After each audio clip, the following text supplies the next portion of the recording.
Hello, good morning students.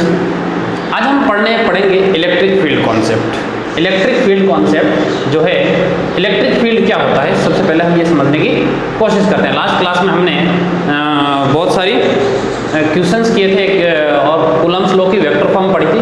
आज का topic है हमारा इलेक्ट्रिक फील्ड और इलेक्ट्रिक फील्ड को समझने की कोशिश करते हैं, ठीक है।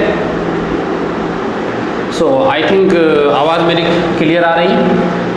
इलेक्ट्रिक फील्ड का सिंपल मतलब होता है इफेक्ट, प्रभुत्व, किसी भी चीज़ का प्रभुत्व। जैसे मोदी जी पूरे देश के पीएम हैं, तो इस इंडिया के ऊपर पूरी मोदी जी की चलती, पाकिस्तान पे नहीं चलती, अफगानिस्तान पे भी नहीं चलती, चाइना पे भी नहीं चलती, इंडिया में चलेगी। तो इंडिया में चलेगी, इसका मतलब उसका प्रभुत्व कहाँ है। So electric field is the region around any charge particle. Electric field is the region around any charge particle in which their effect is there, यानी कि the region around a charge particle in which another charge particle experiences a force, that region is called electric field। यानी कि उस reason को हम कहेंगे electric field, जिस reason के अंदर इस चार्ज का इफेक्ट होगा, ठीक है। जैसे सपोज ये चार्ज के चारों तरफ इफेक्ट है, सपोज इसका इफेक्ट यहाँ तक है, तो यहाँ तक इसका इलेक्ट्रिक फील्ड होगा। सो इलेक्ट्रिक फील्ड सिंपली क्या होगा, एक रीजन है। सिंपली क्या है, एक रीजन है, जिस रीजन के अंदर इसका इफेक्ट होगा।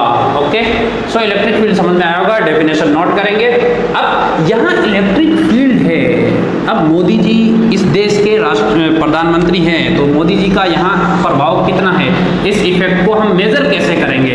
सो उसे बोलते हैं electric field intensity. So next है इलेक्ट्रिक फील्ड इंटेंसिटी। नेक्स्ट है electric field intensity. Electric field intensity, सो इंटेंसिटी का मतलब उसकी ताकत कितनी है, ताकत कितनी है। So the power of electric field, so the power of electric field at a particular point is called electric field intensity.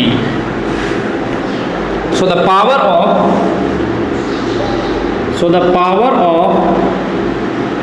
Electric field, power of any charge in electric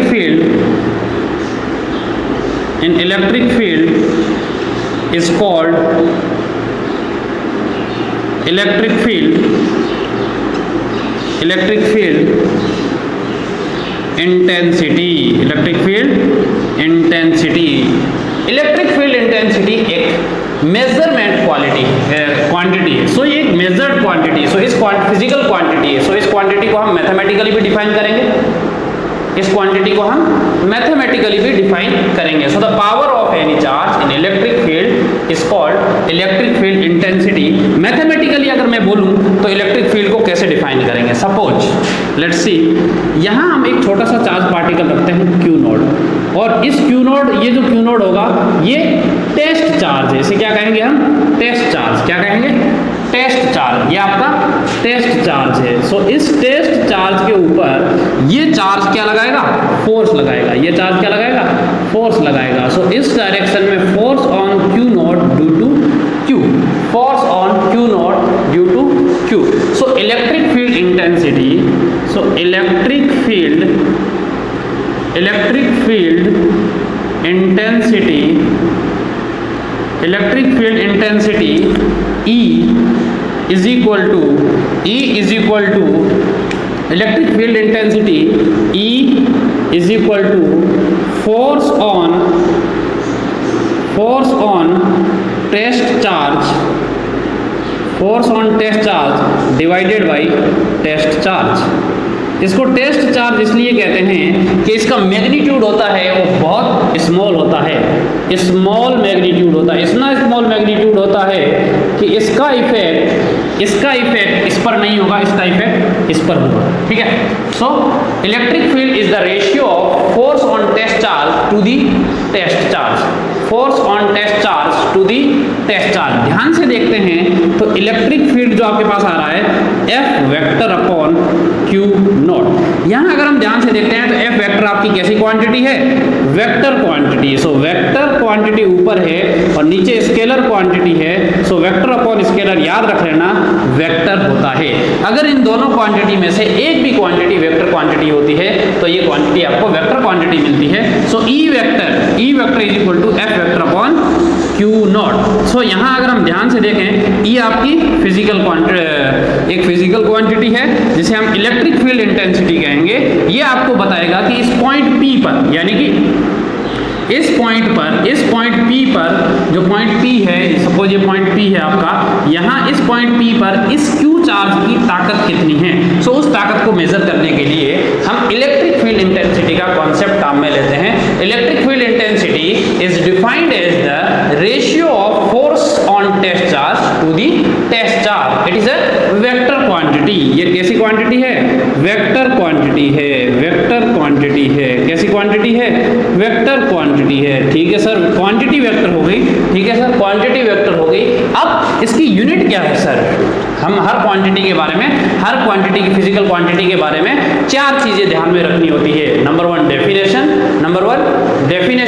number two आपको उसको किस type की quantity है, number three उसकी unit क्या है, number four उसकी dimension क्या है। So what is the definition of physical quantity, what is the unit of physical quantity, what is the dimension of physical quantity, and which type of quantity it is, whether it is vector, whether it is scalar और whether it is tensor। so किस type की quantity है वो हम देखते हैं। सो ये कैसी क्वांटिटी है? वेक्टर क्वांटिटी है। अगर हम यूनिट की बात करें, सो E इज इक्वल टू आपके पास आ रहा है फोर्स अपॉन चार्ज। अगर मैं मैग्नीट्यूड की बात करूं तो फोर्स अपॉन चार्ज। फोर्स की यूनिट आपकी होती है न्यूटन पर कूलम। फोर्स की यूनिट होती है न्यूटन पर कूलम। आपको समझ आ रहा होगा, फोर्स की यूनिट होती है न्यूटन और चार्ज की यूनिट होती है पर कूलम।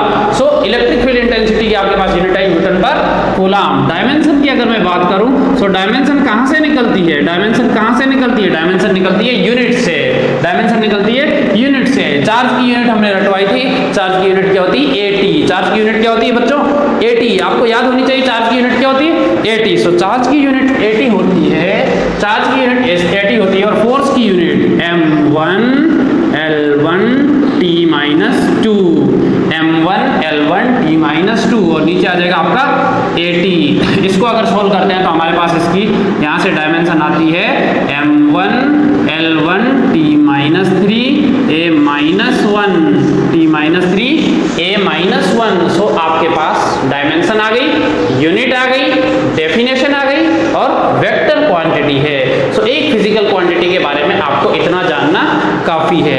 अब यहां मैं एक छोटा सा कॉन्सेप्ट बताता हूं। थोड़ा पानी पी लेते हैं फिर।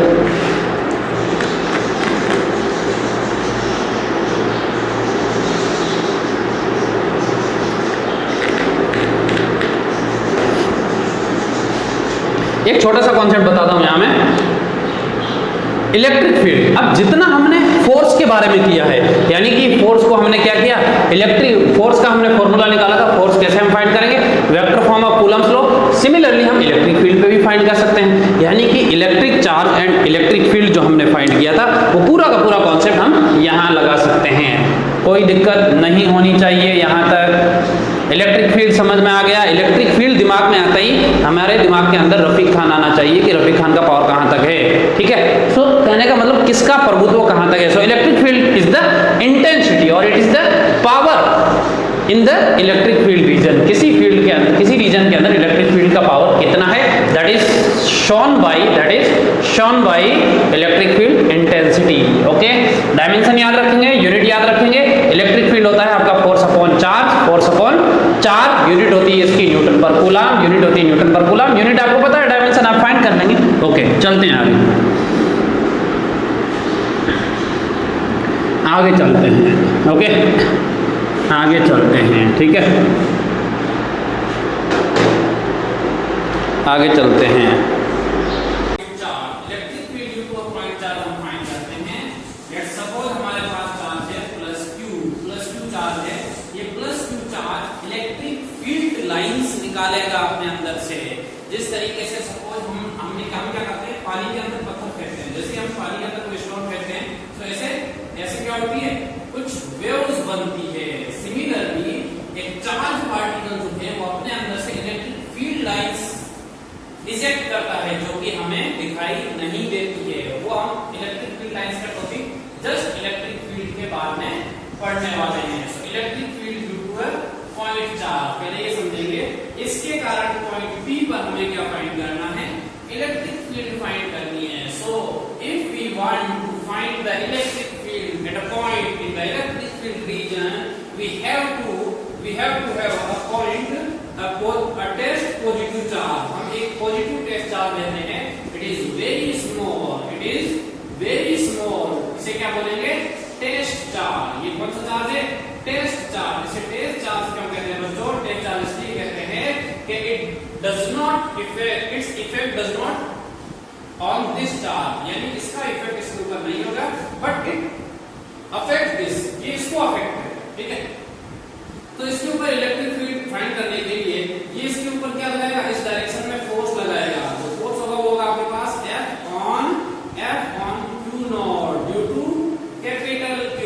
सो अगर हम इलेक्ट्रिक फील्ड फाइंड करनी है, we know that electric field is the ratio of force applied on test charge to the test charge। याद करो लास्ट क्लास में हमने पढ़ा था इलेक्ट्रिक फील्ड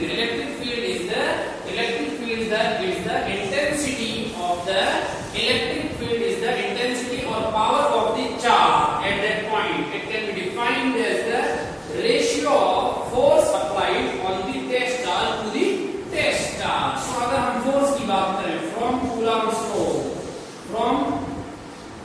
Coulomb's law, ये हमने कहाँ लिखा, डेफिनेशन से लिखा, ठीक है। from Coulomb's law we know that F Q naught Q is equal to K Q naught capital Q upon this distance। Let's suppose this distance is R, so this is R square। so electric field, magnitude of electric field is equal to K Q naught capital Q upon R square। और नीचे एक Q naught और आ जाएगा, Q naught से Q naught cancel हो जाएगा, Q naught को मार देगा। सो बचेगा क्या हमारे पास, K Q upon R square। सो इलेक्ट्रिक फील्ड जो आई हमारे पास पॉइंट चार्ज के कारण, इलेक्ट्रिक फील्ड जो आई K Q upon R square। Electric field जो पॉइंट चार्ज के कारण हमारे पास आई K Q upon R square। Electric field हमारे पास आई K Q upon R square, ठीक है बच्चों। K Q upon R square electric field हमारे पास आई। अगर मैं वेक्टर के फॉर्म में लिखना चाहूँ इधर, तो आप तो बच्चों कैसे लिखेंगे, K Q upon R vector mod square R cap. we know that R cap is equal to vector of R upon vector of R mod। so we can write this K Q upon mod of R square, R cap की जगह लिखते हैं R vector upon mod of R। so E vector आपके पास हो जाएगा, यहाँ से E vector आपके पास हो जाएगा, यहाँ से ध्यान से लिखेंगे बच्चे। E वेक्टर क्या हो जाएगा आपके पास, इस E वेक्टर हो जाएगा K Q upon mod of R vector whole cube R vector. so this is the vector form of electric field, this is the vector form, vector form आ गए बच्चों। अब हम क्या करेंगे, अब हम इसका ग्राफ बनाते हैं, किसका, E और R का, इलेक्ट्रिक फील्ड और R का। अगर हम ध्यान से देखें तो इलेक्ट्रिक फील्ड इनवर्सली प्रोपोर्शनल है स्क्वायर ऑफ R के, inversely proportional. Electric field to a point charge is inversely proportional to the square of the distance. अगर मैं R को 0 करता हूं तो ये हो रहा है इनफाइनाइट। R 0 कहां होगा, इस एक्सिस पर, इसका मतलब R 0 होगा इंफिनिटी पे।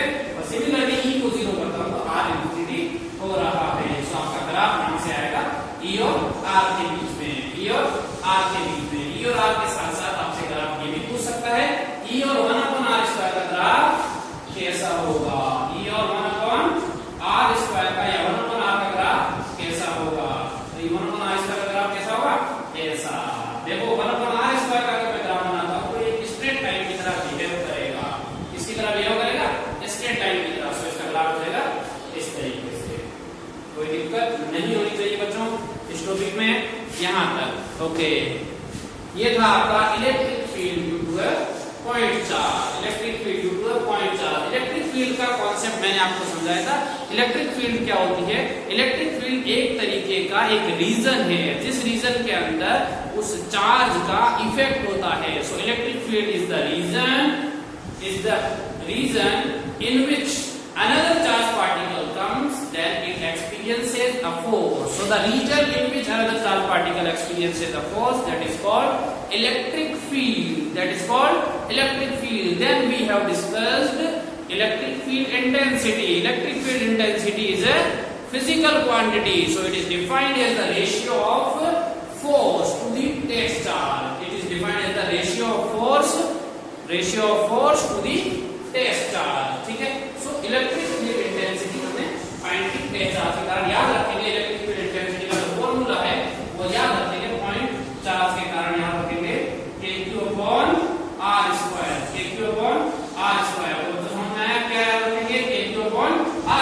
KQ/R² आपका इलेक्ट्रिक फील्ड इंटेंसिटी का फॉर्मूला ड्यू टू पॉइंट 4. ये फॉर्मूला याद होना चाहिए बच्चों. इसी के ऊपर क्वेश्चन आते हैं. ठीक है? ओके, चलते हैं नेक्स्ट आगे. यहाँ तक कोई दिक्कत नहीं होनी चाहिए, ना छोटी ना बड़ी, ना लघु ना दीर्घ, ना स्मॉल ना लार्ज, एक भी दिक्कत नहीं होनी चाहिए. क्या बच्चों समझ आ रहा है? ठीक है, चलते हैं आगे चलते हैं. नेक्स्ट टॉपिक देखेंगे continuous charge distribution. Continuous charge distribution.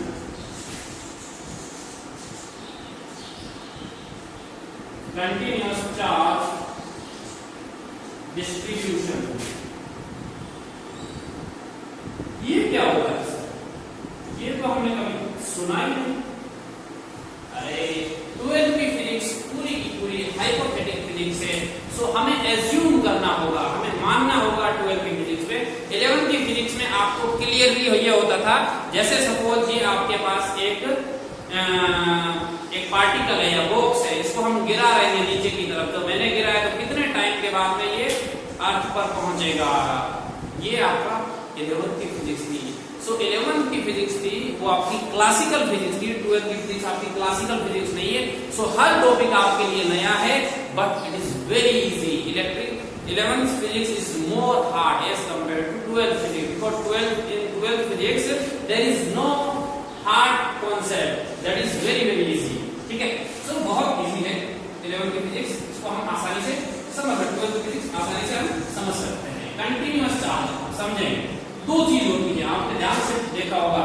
दो चीज होती है. यहाँ इस बोर्ड के ऊपर कुछ इस तरीके से कुछ कॉइन्स बिखरे हुए हैं. 1 2 3 4 5 6.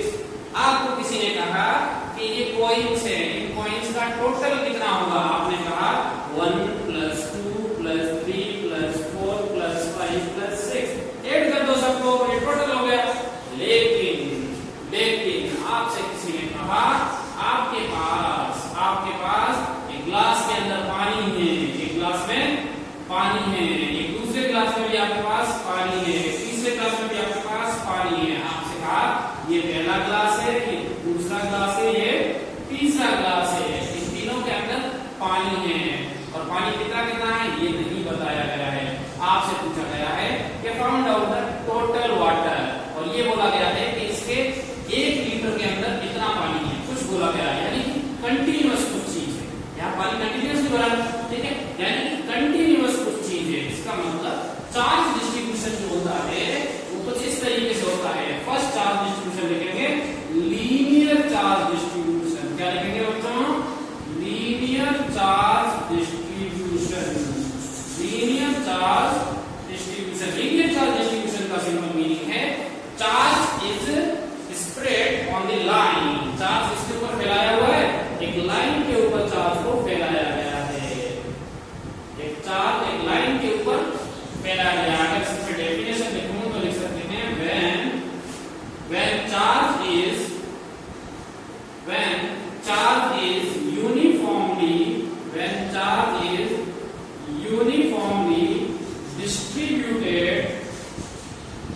distributed on a line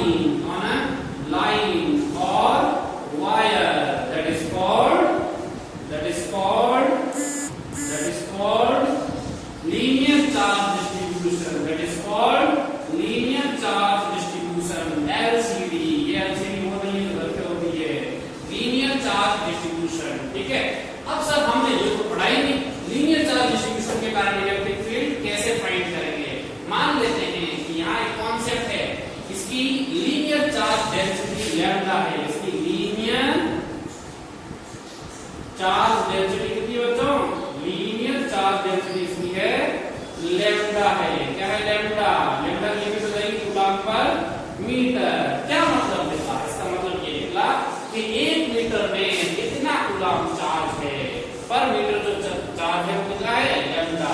ठीक है, सो हम क्या करें, हमें इस पॉइंट P पर हमें क्या फाइंड करनी है, इलेक्ट्रिक फील्ड फाइंड करनी है। तो हम क्या करें, एक छोटा सा एलिमेंट ले लें और इस एलिमेंट से इसकी डिस्टेंस फाइंड कर लेते हैं और ये डिस्टेंस मान लेते हैं r है। ये छोटा सा जो एलिमेंट है, इस एलिमेंट का चार्ज है dq है, इस एलिमेंट की लेंथ जो है वो dx है, एलिमेंट की लेंथ कितनी है dx है। सो हमें फाइंड करना है electric field due to wire continuous charge. ठीक है, so electric field due to तो de इस छोटे से चार्ज के कारण इस पॉइंट पर इलेक्ट्रिक फील्ड कितनी होगी de।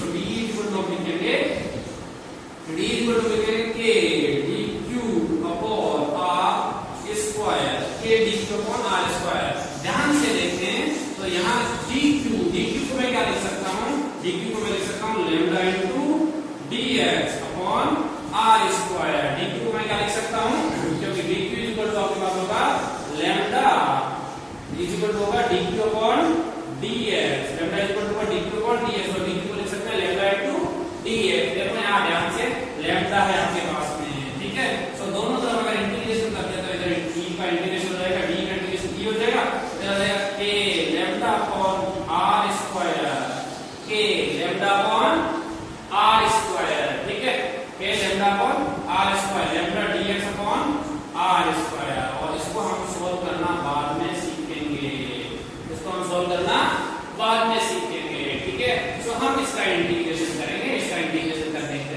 बाद हमें यहाँ से लेकर यहाँ तक का पॉइंट P पर इलेक्ट्रिक फील्ड इंटेंसिटी फाइंड हो जाएगी। So this is linear charge distribution. Linear charge distribution का सिंपल मीनिंग है कि चार्ज को आपने किसी लाइन पे फैलाया है। सपोज आपके पास ये थिन वायर है, इस वायर के ऊपर आपने चार्ज को फैला रखा है और यूनिफॉर्मली फैलाया हुआ है, so that is called linear charge distribution. Linear charge distribution के केस में हम लीनियर चार्ज डेंसिटी की बात करते हैं। लीनियर चार्ज डेंसिटी लैम्डा होती है, जिसकी यूनिट कूलम्ब पर मीटर होती है। इसका मतलब है lambda equal to dq upon dx। हमने छोटा सा एलिमेंट है, छोटे से एलिमेंट के साथ पॉइंट P पर जो कि r डिस्टेंस पर है, वहां हम डेंसिटी होगी lambda equal to dq upon dx। Point छोटे से चार्ज के कारण पॉइंट P पर इलेक्ट्रिक फील्ड इंटेंसिटी फाइंड करनी है, जो कि छोटी सी इलेक्ट्रिक फील्ड इंटेंसिटी होगी d that is square dq upon r square. दोनों तरफ इंटीग्रेशन करते हैं तो lambda dx upon r square आ जाता है। यहां वेरिएबल क्या है, dx वेरिएबल है, r वेरिएबल के कांस्टेंट है, लैम्डा कांस्टेंट है। सो हम इसको आसानी से फाइंड कर सकते हैं आगे भी। ठीक है, यहाँ पर कोई दिक्कत नहीं होनी चाहिए। This is linear charge density, linear charge distribution. Second लिखेंगे सरफेस चार्ज डिस्ट्रीब्यूशन, सेकंड लिखेंगे surface charge distribution, surface charge distribution. Second surface charge distribution, surface charge distribution. Surface charge distribution, मतलब सरफेस चार्ज डिस्ट्रीब्यूशन क्या होता है? Surface charge distribution का simple meaning है, इस बार charge को जो फैलाया गया है वो किसी सरफेस पे फैलाया गया है। सपोज ये कोई आपके पास स्क्वायर प्लेट है, उसके ऊपर चार्ज को यूनिफॉर्मली फैला दिया गया है। या फिर क्या हो सकता है, आपके पास कोई स्फीयर है और उस स्फीयर, वो स्फीयर होलो स्फीयर है और उसकी सरफेस पे चार्ज को फैला दिया गया है, उसकी सरफेस पे चार्ज को फैला दिया गया है। सो surface charge distribution is nothing but charge distributed on the surface। Charge कहाँ डिस्ट्रीब्यूट करते हैं? Charge distributes on the surface। Charge कहाँ डिस्ट्रीब्यूट होता है? सरफेस पर डिस्ट्रीब्यूट होता है। ठीक है बच्चों, चार्ज कहाँ डिस्ट्रीब्यूट होता है? सरफेस पर डिस्ट्रीब्यूट होता है। यहाँ हम बात करेंगे सरफेस चार्ज डेंसिटी की। किसकी बात करेंगे? सरफेस चार्ज डेंसिटी की बात करेंगे बच्चों। किसकी बात करेंगे? सरफेस चार्ज डेंसिटी की बात करेंगे। ठीक है बच्चों, सरफेस चार्ज डेंसिटी की ये क्या होती है बच्चों? सपोज ये पूरा का पूरा सरफेस है, इस सरफेस का छोटा सा हमने ये एलिमेंट लिया, ये छोटा सा हमने एलिमेंट लिया, इसका एरिया dA है, इसका एरिया dA है, इसका चार्ज dQ है, इसकी सरफेस चार्ज डेंसिटी सिग्मा है।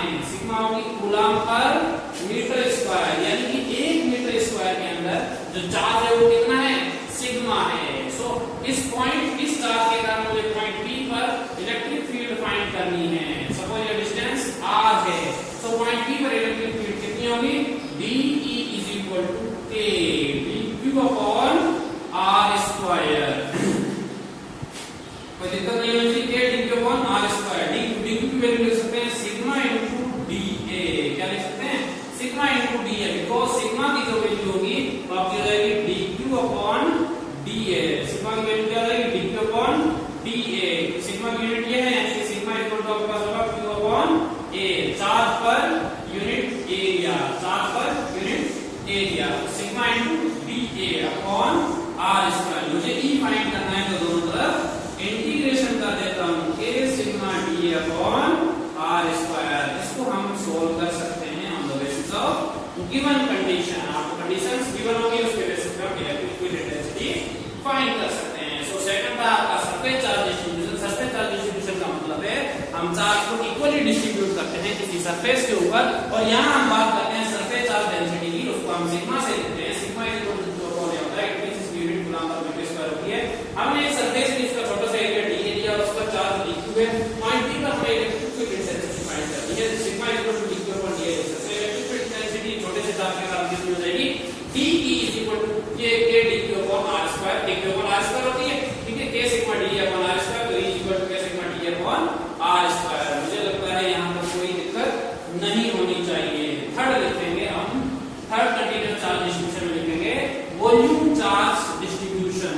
थर्ड क्या लिखेंगे, वॉल्यूम चार्ज डिस्ट्रीब्यूशन। अब मेरे को लग रहा है आपको समझ आ रहा होगा मैं कर क्या रहा हूं, मैं ये कर रहा हूं चार्ज को अलग अलग तरीके से डिस्ट्रीब्यूट कर रहा हूं। थर्ड लिखेंगे volume charge distribution, volume charge distribution. Third लिखेंगे volume charge distribution. Volume charge distribution मतलब सपोज आपके पास एक इस तरीके से चार्ज को इस बार जो डिस्ट्रीब्यूट कर रहे हैं, कहां कर रहे हैं, वॉल्यूम में कर रहे हैं। सपोज ये पॉइंट, ये छोटा सा वॉल्यूम है dV, इसका चार्ज है dQ, इसका चार्ज है dQ। यहां बात करेंगे हम वॉल्यूम चार्ज डेंसिटी की बात करेंगे, वॉल्यूम चार्ज डेंसिटी की बात करेंगे। वॉल्यूम चार्ज डेंसिटी की वजह से हम रो से लिखेंगे, स्पिरिट होगी कूलम पर मीटर क्यूब, यानी 1 मीटर क्यूब में कितना चार्ज है, ठीक है। सो इसका रो अगर बात करें तो रो इज इक्वल टू इसका क्या हो जाएगा, रो इज इक्वल टू जाएगा dq अपॉन dV। सपोज मुझे यहां से P पॉइंट r डिस्टेंस पर P पॉइंट पर इलेक्ट्रिक फील्ड फाइंड करनी है। So electric field is equal to इसका DE is equal to K dq upon r square. K dq upon r square. K अपनी जगह रहेगा dq, K अपनी जगह रहेगा dq। dq की वैल्यू लिख सकते हैं हम rho into dV upon r square dE। So दोनों तरफ इंटीग्रेशन कर देने का हमारे पास आएगा integration K dq K rho dV upon r square. dV क्या है, पोटेंशियल नहीं, dV आपका volume. This is the electric intensity due to a uniform volume charge distribution. ठीक है बच्चों, तो मुझे लगता है कि हमने चार्ज को 3 प्रकार से डिस्ट्रीब्यूट किया, इसके अलावा चार्ज डिस्ट्रीब्यूट नहीं हो सकता चौथे टाइप से। देखो दुनिया के अंदर हमें 3 ही चीज दिखती है, तो लाइन दिखती है या सरफेस दिखती है या वॉल्यूम दिखता है, चौथी क्या चीज हो सकती, कुछ नहीं, ठीक है। सो आज के लिए इतना ही काफी है। Thank you, bye bye.